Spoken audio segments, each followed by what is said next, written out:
Papa, naghihirap po talaga siya. Pag yung tao kasi naghihirap na, gusto na mo. Kaya si Papa nakita ko na siya yung mga few weeks bago siya namatay.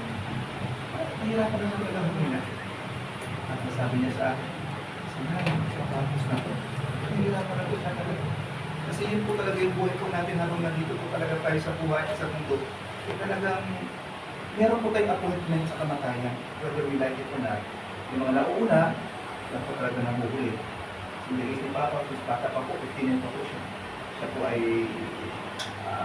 that is time to rest. Naalala ko tuloy yung kwento ng isang digmaan, pinikwento ko na rin. Yung panahon ng mga civil war doon sa Amerika. Yung digmaan, talagang harapan. Ibang yung baril kasi parang sniper, talagang harapan talaga. Tapos pagka puputok ka lamang ng baril, pag nakikita mo yung mata, yung puti ng mata ng kalaban mo. Para asintito ka. Talagang harapan. Natubag yung isa, tumakbo siya. Sabi ng kanyang kumandito, sir, balik ka dito, saan pupunta? Balik ka dito. Yan. Alam mo ba, pag ikay mamatay sa pagtanggol sa iyong bayan, pupunta ka sa langit. Sabi ng sundalo, hey sir, hindi ko ako nagpamadali, pumunta ng langit.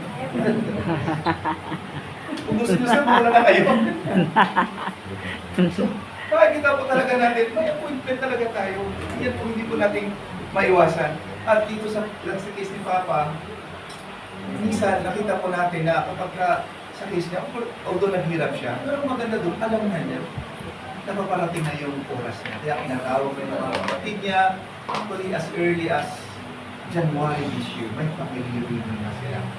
Nakita ko sila nagsama-sama. First time ko nakita lahat. Nung birthday ni Papa, nandun lahat. Kaya, and shortly thereafter namatay na yung sa kapatid niya.